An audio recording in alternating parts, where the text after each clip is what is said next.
Assalamu alaikum wa rahmatullah. Bismillah walhamdulillah wa salatu wa salam ala rasulillah. Last year, alhamdulillah, Allah subhanahu wa ta'ala gave us the honor and the privilege to perform Hajj. And then from Hajj, from there, we flew over to Jordan. So when we reached Amman, Jordan, we went there with the intention of going in to Palestine. So from there, we jump onto a bus and we head in. And as you get to the borders, you see the Israeli flag stands extremely high. And subhanAllah, automatically, your heart starts to beat. You know, because hearing is not like seeing. So you enter this place and you go through this whirlpool of emotions. Some of it is anger, some of it is fear, some of it is frustration. So you get to the borders, and keep in mind, you're an Australian, you got an Australian passport, and you get there, and wallahi, from as soon as you see them for the first time, it's like something enters the heart. It's like a poison enters the system. And from as soon as you make contact with them, no smiles, no welcomes, no nothing whatsoever, you're automatically made to feel like an outcast. So you get to the border there, they take you off the bus, you walk in, and you sit for an hour, 2, 3, 4, 5, 6, 7, 8, and you haven't been questioned yet. You're an Australian that wants to go in, and you haven't been questioned yet.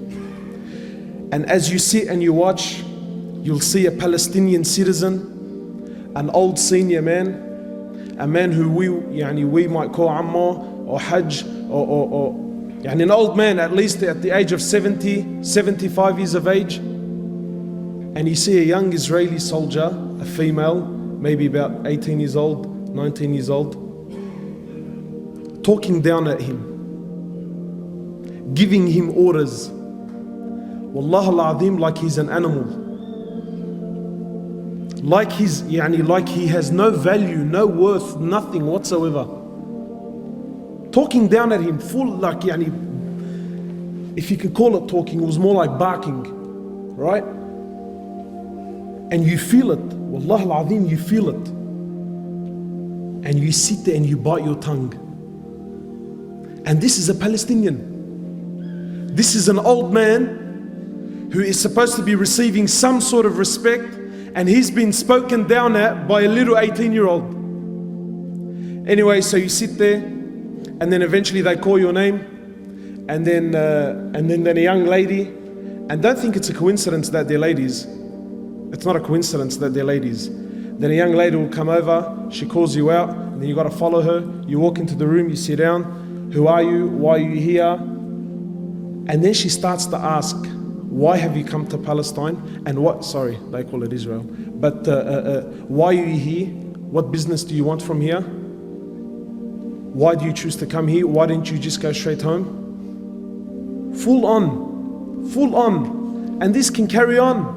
She'll talk to you for about half an hour, then she'll tell you to go back, and then you sit an hour, 2 hours, 3 hours, then she'll come back, she'll call you back out, she'll ask you the same questions again, then she'll send you back, then you sit down for an hour, 2 hours, and then and then someone else will come and call you out, and then they'll also ask you the same questions, then you'll go back, and then you sit for an hour and for 2 hours, until eventually you lose whatever love and whatever desire you had to go in is lost. And then they tell you come in. That's if they tell you come in. And then from as soon as you walk in, you can feel the oppression. You travel on their roads, and for kilometers on end, concrete high walls for kilometers and kilometers and kilometers separating. And then when you reach their suburbs, the concrete walls, they start to have paint and artwork so that it doesn't look as intimidating. And then you get there, and then you want to enter the Quds, the holy mosque, and it's surrounded by Israeli soldiers. So you come to walk in, you got to show your passport, proof of ID, and there's a man there, an Israeli, holding a fully automatic weapon, and I need to justify myself to him to why I need to enter the Masjid of Allah. Anyway, so you walk in, you show your ID, you go in there and you walk into the Quds, and wallahi, it's like the walls are crying.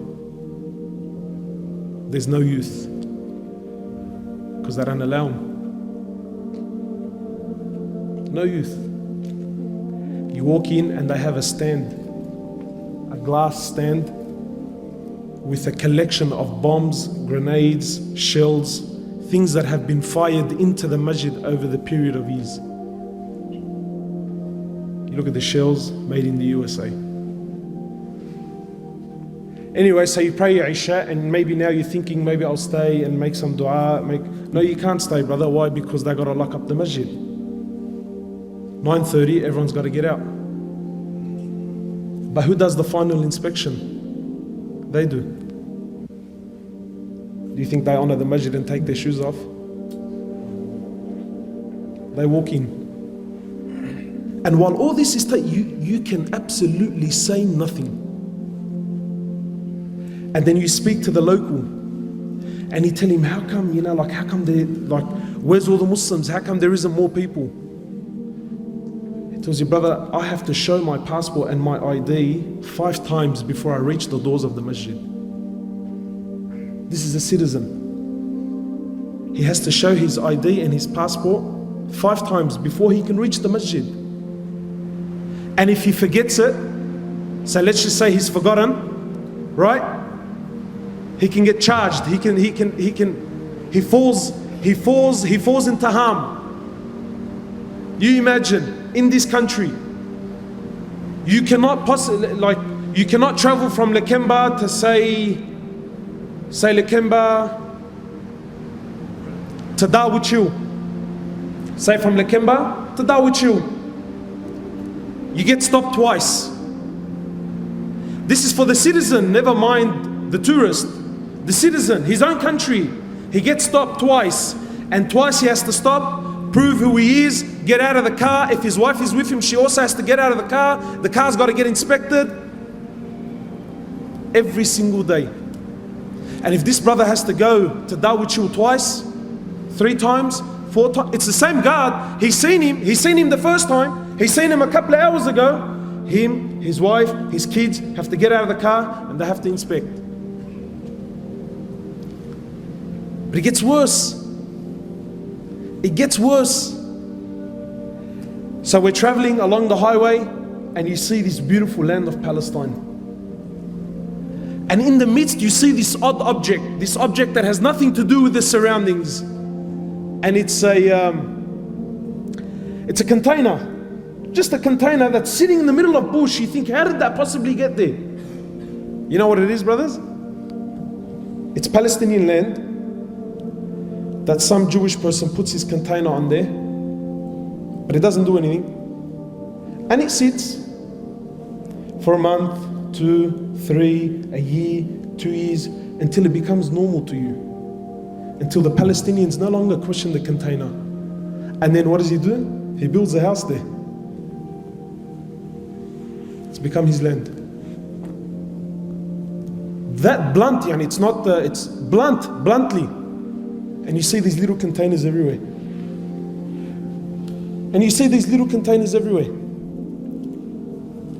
My time is almost up. I'll share just a few things with you. When we went to Masjid al-Khalil, that's where our Prophet Ibrahim alayhi salatu wasalam is buried. This isn't, I'm not trying to put spices here. This is history, you can look it up. Masjid al-Khalil was a masjid that belongs to the Muslims. In 1994, Salat al-Fajr, the Muslims were there praying Salat al-Fajr. A Jew from the States, a doctor, walks in and opens fire to the Muslims that were praying. While in sujood, kills 30 and wounds 125. So what do you think happened? I'll tell you what happened. They closed off the mosque. They made an investigation. You know what the result of the investigation was? They turned half of it into a synagogue. And this, whatever you want to call him, his grave became a shrine. And extremist Jews used to go there and make pilgrimage at his grave. A hero. You know, my brothers, wallahi, when you visit Palestine, it's not like hearing about it and seeing it on TV. You see the oppression in the eyes of the Muslims. Wallahi, you see it. And you can see in their eyes that they've given hope in the Muslims. Wallahi, there are so many experiences that I wish I could share with you, but my time is short. But finally, the reality is that they want you to forget about Palestine. And that's the truth.